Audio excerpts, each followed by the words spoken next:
buenas noches, ¿cómo están? Tercer programa del mes de abril, estamos con un nuevo invitado para transitar este sábado y es un amigo de toda la vida, quien es juez ya hace menos de un año, juez penal, el señor Martín Torres. ¿Cómo está, Martín? Bueno, buenas noches, José, muchas gracias por la invitación. Gracias a vos. Muy bien de estar acá, así que bueno. Me alegro que estés cómodo. Te quería preguntar en qué beneficia la reforma judicial al sistema en general. Bien. Es una pregunta interesante, no de tanta actualidad para lo que es el ámbito provincial, pero sí para lo que es el ámbito federal. Bien.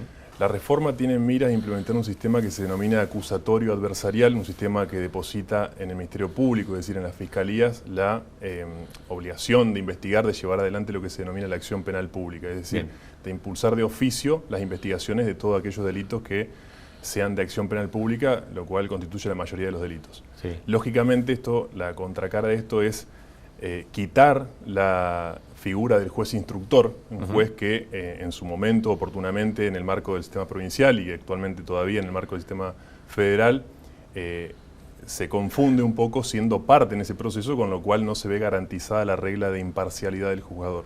Clarísimo. Esto deja bien en claro, digamos, la división tripartita en la que tenemos por un lado la Fiscalía impulsando la acción penal, con ese deber de objetividad, la defensa, por supuesto, verificando que se cumplan todas las garantías de cualquier persona sometida a proceso, y el juez velando justamente por equilibrar estas dos tensiones que se generan.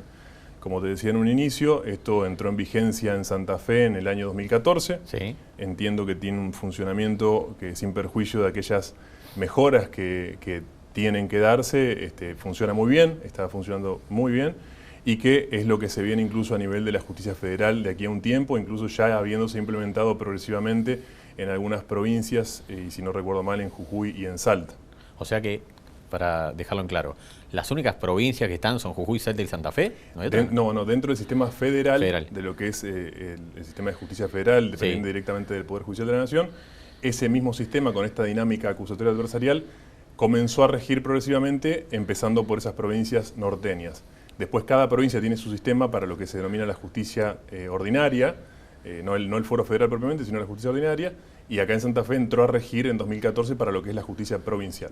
Bien, uno tiene la imagen, yo que desconozco y el común de la gente creo que también, del juez en su despacho, con su secretario, en su juzgado. Esto no es así, no funciona de esa misma manera, bien exactamente, ¿o sí? No, creo que fue uno de los grandes motivos que despertó tu interés, me parece, para que viniera de alguna manera a dar cuenta de ello. Y es interesante porque también es una forma de acercamiento para la sociedad. Actualmente no existe más el juzgado como tal, como estructura dentro del tribunal, sino que existe un pool de jueces, o dos en realidad, pool de jueces penales de primera instancia y pool de jueces penales de segunda instancia, que son lo que antes se denominaba las cámaras de apelaciones, que son los órganos revisores de aquellas decisiones de primera instancia. Claro. Al existir como pool de jueces, lo que se hace es convocarnos a los distintos jueces según turnos y según la distribución equitativa del trabajo, o al menos es lo que se pretende, a distintas audiencias con distintos tipos de planteos, donde se escuchan a las partes, porque esa es otra de las cuestiones beneficiosas del sistema, dado que lo preguntabas al inicio, es la transparencia, por cierto, en un marco de oralidad y publicidad. Las audiencias son públicas, las puertas están abiertas dentro de las salas para poder acudir cualquier integrante de la ciudadanía y ver qué es lo que sucede ahí adentro. Nos llaman, nos convocan a un planteo concreto, uno no sabe nada a priori más que simplemente en torno a qué va a girar el planteo, escucha los argumentos de las partes y toma una decisión en ese momento. Entonces no está más esa estructura que era un juez, su secretario, secretaria, el resto del plantel de un juzgado, sino que hay, por creación por ley, digamos, una oficina de gestión judicial que se encarga de todas las cuestiones de agenda, despacho, comunicaciones, organización en general, de todo lo que hace a la actividad no jurídica o no jurisdiccional propiamente dicha, y los jueces que vamos a las salas y estamos presentes ante esos determinados planteos. Esto ahorra no solo en personal, digo, ahorra en tiempo, muchísimo, agiliza. Absolutamente, agiliza mucho los procesos en sí, da mucho más celeridad. De hecho, la celeridad y la eficacia y la eficiencia son principios y estándares que se han buscado en este proceso y que han conformado parte de los principios básicos y esenciales del proceso, quedando plasmados en el Código de Procedimiento Provincial, y lógicamente redunda en beneficio de la Administración de Justicia, no solo para la estructura y el Poder Judicial, sino para la ciudadanía, al tener respuestas muchísimo más rápidas. Lógicamente, como todo es perfectible, todo es corregible, pero fue un paso realmente grande en lo que es la Administración de Justicia Penal en el ámbito de la provincia, de la misma manera se espera que lo sea, entiendo yo, a nivel federal.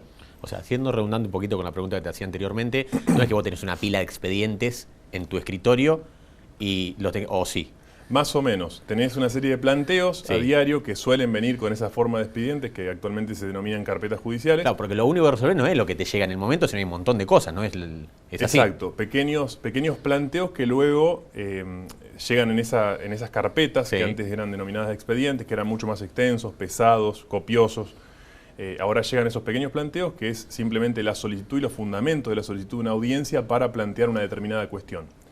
Eso conlleva un trámite mínimo en el que uno hace lo que se denominan decretos o providencias para darle impulso y de alguna manera fijar esas audiencias en las que ahí se produce todo lo más importante. No es que el otro no lo sea, pero ahí es donde realmente se debate, se discute, se controvierte, se pone en jaque la evidencia, si la hay, si no, qué valor tiene, se valora en todo caso para tomar una decisión. Y eso se hace todo en el marco de la audiencia, lógicamente en términos de publicidad, que cualquiera puede advertirlo, cualquiera puede verlo.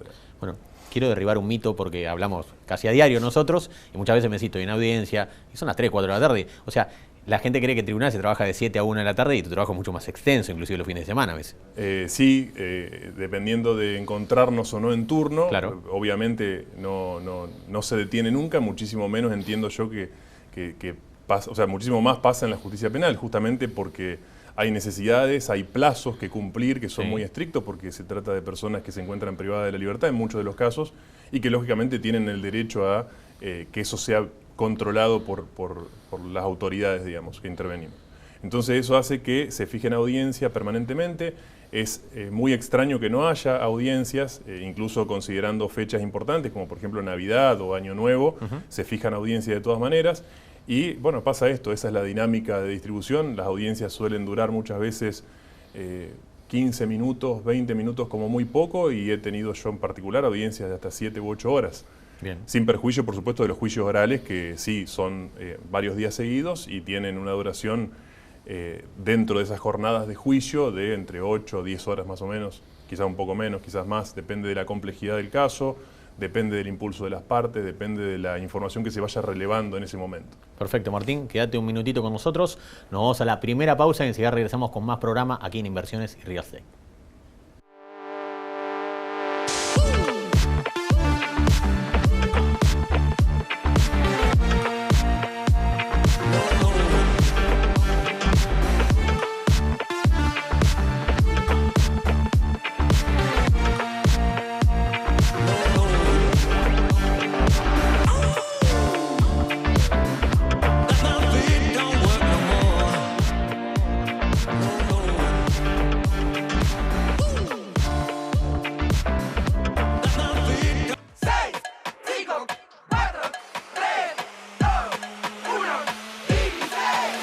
Son solo 6 pasitos, Kini 6.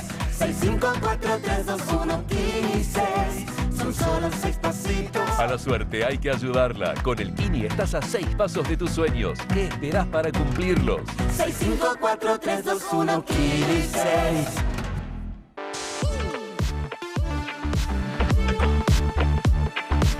Regresamos en el programa, recordamos que estamos con el juez Martín Torres y te quería preguntar, Martín, bueno, hablamos de la dinámica de esto, hipotéticamente dentro de un tiempo, ¿se puede llegar a ponerse al día?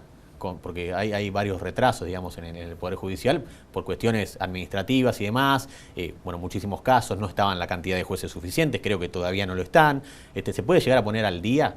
Bueno, es una pregunta bastante amplia que incluye Obvio. varios aspectos a analizar.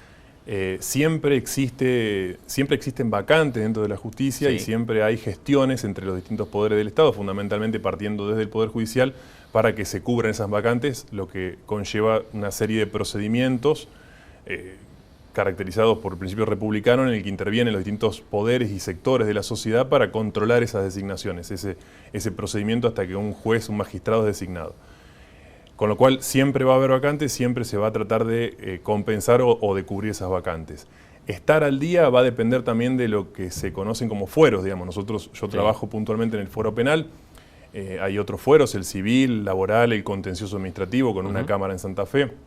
Eso va va a depender también del tipo o las características de cada proceso en particular. Lo que veo puntualmente en materia penal es que esto ha permitido esta dinámica y este tipo de proceso, al margen de hacer efectivas las garantías que deben regir todo proceso penal, justamente en beneficio del justiciable, de la persona que está sometida a proceso, ha permitido lograr una celeridad tal que implique, bueno, resoluciones más rápidas, que no se acumulen trámites en las causas, que no haya retrasos.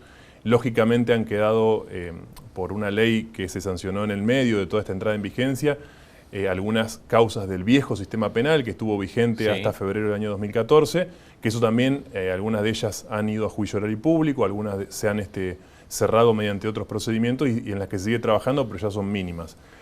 Ahora bien, en el resto de los fueros, por hablar por ejemplo de la justicia civil, una justicia o laboral, que están bastante cargadas, lógicamente, de tramitación de causas que se reflejan en un expediente, entiendo que, bueno, que en algún punto es la idea llevarlo a la oralidad. En el fuero civil, de hecho, está funcionando para algunos, no sé cuáles son los pormenores o los detalles, pero está funcionando. Sí. Al menos las partes ya pueden hacer sus alegaciones y exponer oralmente en el marco de ciertas audiencias. Después el juez se retira a tomar una decisión y fundamentarla, por supuesto, pero creo que la idea y lo más sano procesalmente hablando, si se me permite el concepto, es replicarlo en todos los fueros, de modo tal de poder brindar resoluciones rápidas, efectivas, eficientes y que obviamente y fundamentalmente satisfagan las necesidades de la sociedad en su conjunto. Lógico, lógico.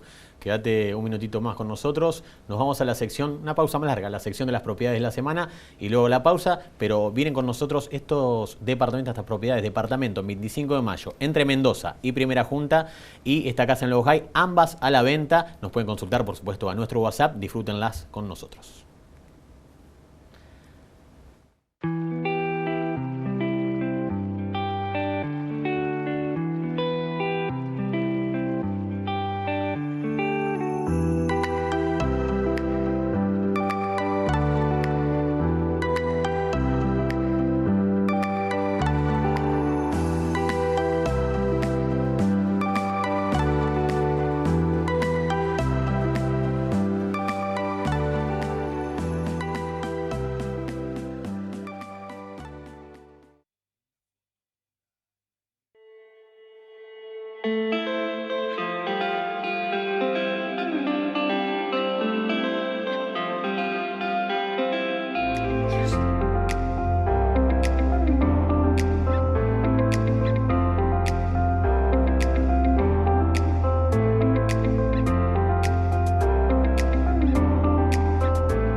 Son solo 6 pasitos, 15, 6, 5, 4, 3, 2, 1, 15. Son solo 6 pasitos. A la suerte hay que ayudarla. Con el Kini estás a 6 pasos de tus sueños. ¿Qué esperás para cumplirlos? 6, 5, 4, 3, 2, 1, 15.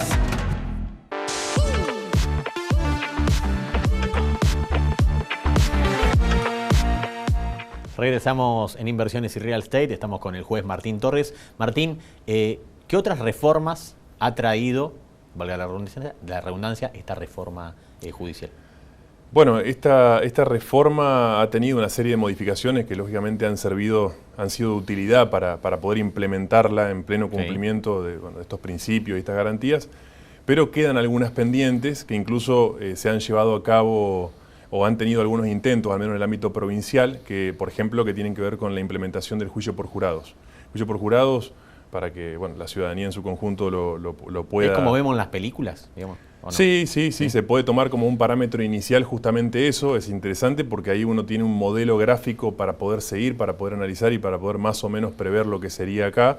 Lógicamente en las películas uno ve una cultura diferente, pero adaptado a nuestra cultura un jurado es un tribunal popular integrado por 12 representantes que surgen a través de un procedimiento bastante extenso y complejo que tiene que estar regulado, tiene que estar reglado, previsto legalmente.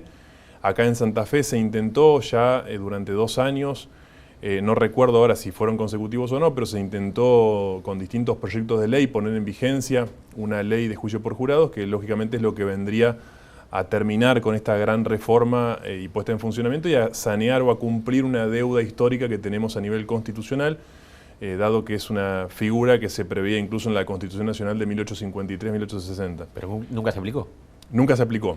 O sea, 60, 70 años y nunca se aplicó. Para los expertos, mucho más incluso, más de un siglo. Sí, no, pero, 1800. Claro, para los expertos en el tema es una gran paradoja porque es una manda constitucional que estuvo desde la Constitución originaria y sin embargo nunca se pudo implementar en muchos lugares. Progresivamente se logró implementar en algunas provincias, por ejemplo, son entre 8 y 10 provincias que lo tienen vigente, y a eso iba con el ejemplo.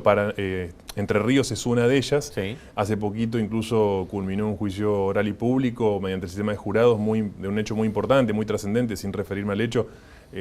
Quizás mucha gente que esté interesada en el tema sabrá de qué es lo que les hablo, y que lógicamente le devuelve a la sociedad en su conjunto, le devuelve al pueblo la potestad y la posibilidad de participar efectivamente en lo que es la administración de justicia.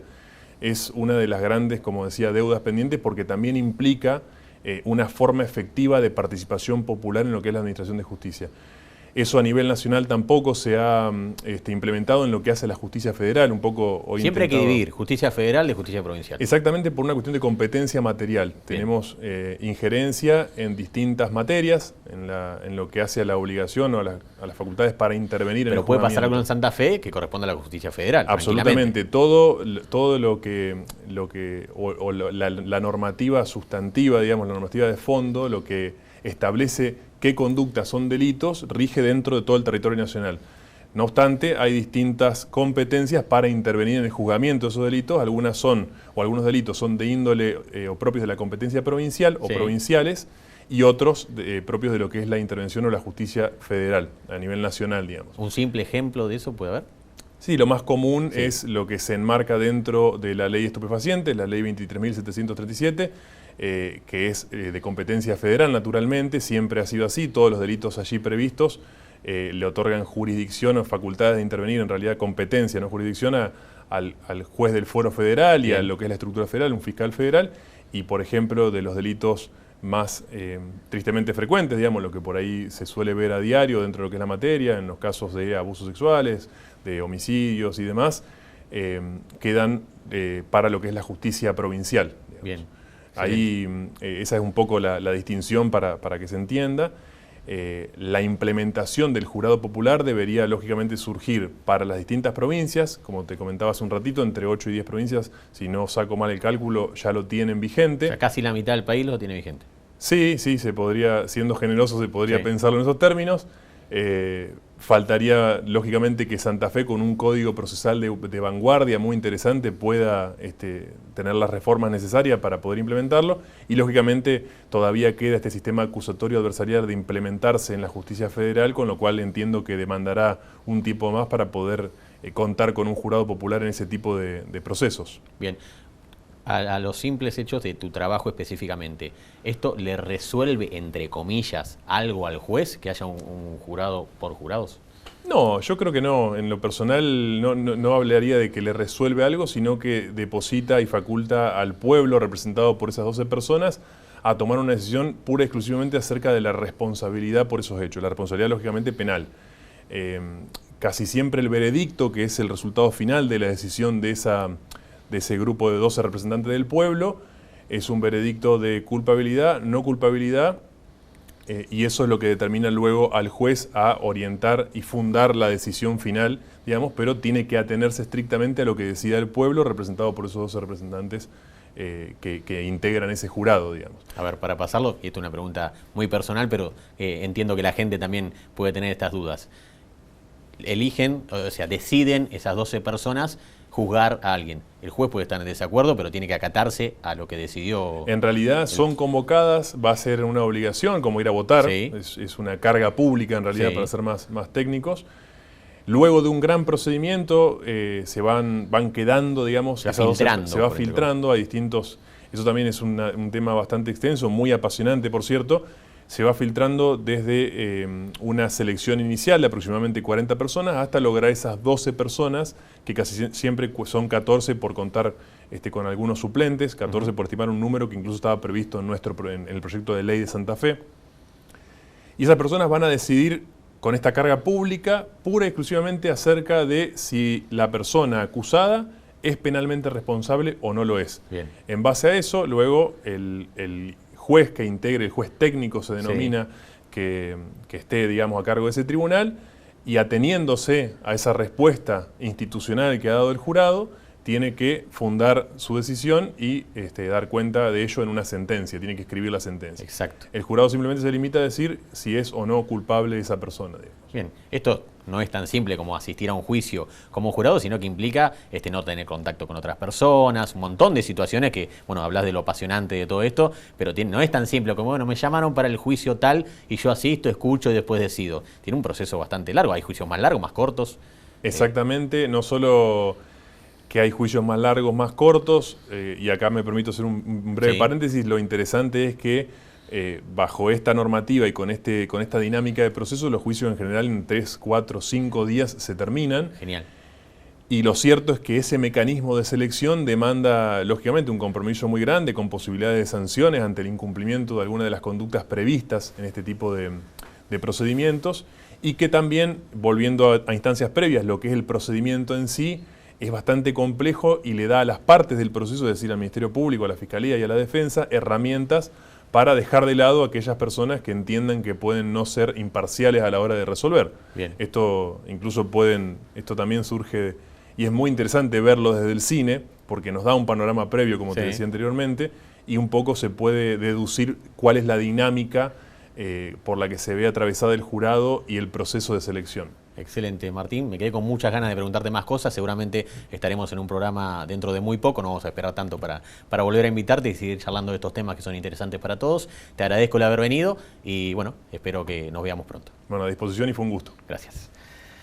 Y a ustedes, antes de despedirlos, los dejamos con las placas de las redes sociales, donde pueden seguirnos en cada una de ellas. Ahí tienen nuestro WhatsApp, al cual nos pueden escribir por las propiedades, por ejemplo, que vieron en publicidad hace un rato, o por cualquier propiedad.